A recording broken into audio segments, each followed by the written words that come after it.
I met Clara at a coffee shop downtown. She was standing in line, tapping her foot to a song only she could hear, her auburn hair catching the afternoon sun like copper wire. I pretended to read a book, but really, I was stealing glances. When she dropped her wallet, I picked it up. Classic me, cute, right? She laughed, called me clumsy, even though it was her fault, and insisted on buying me a latte as thanks. 2 weeks later, we were inseparable. Clara was everything I wasn't: spontaneous, loud, unapologetically bold. She'd quit her job as a graphic designer to freelance, chasing what she called creative freedom. I admired that. Me, I'd been crunching numbers at an accounting firm since college, my life a spreadsheet of predictability. But Clara, she made colours brighter. We married after 8 months. Too fast? Maybe. But when you're 28 and think you've found your missing puzzle piece, logic takes a backseat. The first year was a blur of road trips, rooftop parties, and her sketching in bed while I balanced budgets. She wanted to launch her own studio, something edgy, Mark, not this corporate junk. I supported her, paid for her website domain, her Adobe subscriptions, even converted the spare room into a workspace. She'd kiss my forehead and say, "You're my anchor." I liked that. Anchors don't move, don't shake. But maybe that was the problem. Things shifted when she landed a gig with a startup. "It's temporary," she promised. "Just until my portfolio blows up." The team was young, hip, led by a guy named Ethan. I met him once at a launch party, sleeves rolled up, a tattoo of a phoenix snaking up his forearm. He hugged Clara a beat too long. "Your wife's a genius," he told me, eyes never leaving hers. I shrugged it off. But then came the late nights. "Ethan wants revisions," she'd say, texting fearlessly. Her laughter during Zoom calls echoed down the hall. I'd bring her coffee at midnight, finding her screens cluttered with Slack messages and design mock-ups. "You're working too hard," I'd say. She'd smile absently. "It's just passion, babe." The first red flag was tiny. A receipt for a restaurant I'd never heard of crumpled in her jacket. "Team dinner," she explained. "Ethan treated us." I nodded. "Startups do that, right?" Then her perfume changed. Something muskier, darker. "Ethan said it suits my vibe," she joked. My gut twisted, but I swallowed it. One Thursday, her overtime ran till 10 p.m. I called her office. No answer. Drove downtown, my knuckles white on the wheel. The building was dark, except for a single window on the 3rd floor. Clara's floor. I texted. "Working late?" Her reply was instant. "Yup, deadline hell. Home by 11. But her car wasn't in the lot. I sat there, engine off, staring at that glowing window. A figure moved behind the blinds, 2 figures. Close. Then the lights snapped off. My phone buzzed. Heading out now. When she got home, I asked about her day. She rambled about client feedback, her words smooth as always. I didn't mention the empty parking spot, didn't mention the shadows. The lies grew bolder. A business trip to Portland. Ethan's idea, networking. She packed a suitcase full of dresses, not laptops. I kissed her goodbye, my throat dry. That night, I caved and checked her Instagram. A tagged photo from a bar.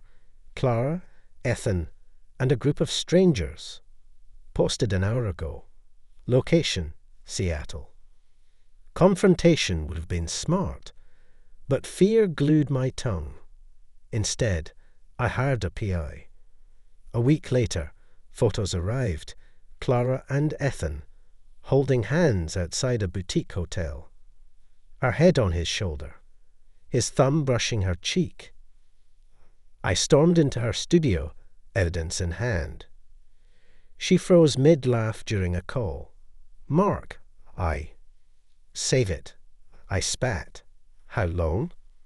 Silence. Then, quietly, 3 months. "Why?" She looked away. He sees me, not just the artist, the person. I laughed, sharp and hollow, and I don't.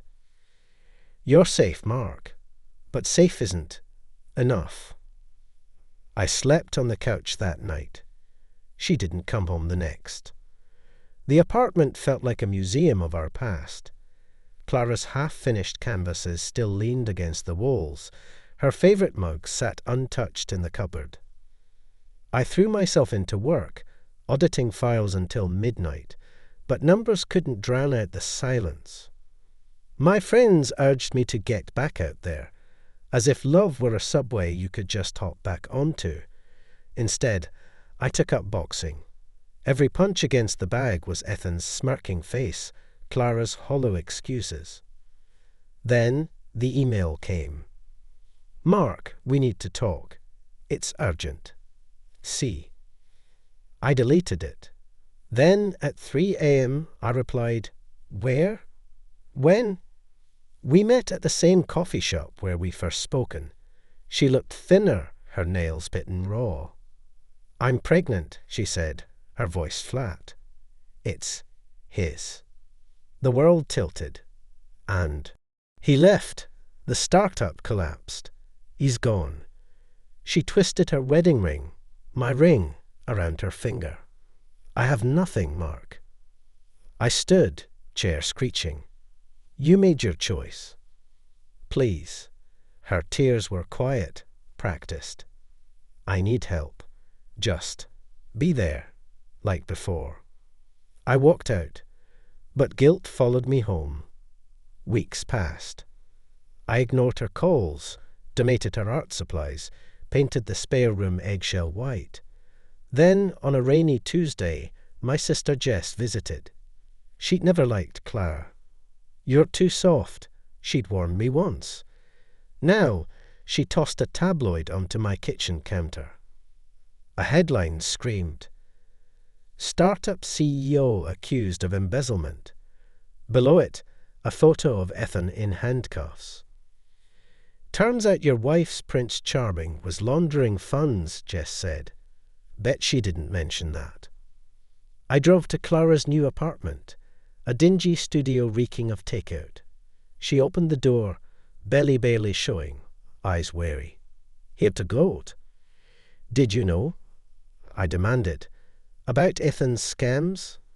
She hesitated. Not at first. He promised me partnerships, galleries. By the time I figured it out, I was in too deep. "So you used me? For money? For stability?" "No. I loved you.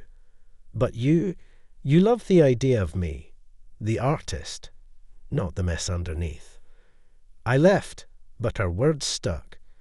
That night, I dreamt of her laughter in the spare room, the smell of paint. Woke up sweating. Jess dragged me to a gallery opening months later. Rebirth, the exhibit was called. Abstract swirls of black and gold. The artist, Clara Hartley. She stood in the corner, her belly round under a crimson dress, surrounded by admirers. Our eyes met. She nodded once, cold and regal. A man beside her placed a hand on her lower back, a silver-haired collector with a Rolex. Jess hissed, "Let's go." But I stayed, watched her sell a piece titled Anchor, a chain sinking into an abyss. The buyer wrote a check for $20,000. On my way out, I passed her. "You found a new sponsor, I see." She smiled, sharp as broken glass. "No, Mark." I became my own. Months later, a postcard arrived. A newborn's tiny hand gripping an adult finger. On the back, 3 words. "She's enough. C." I tucked it into a drawer, next to her old sketch of us. Some puzzles stay broken.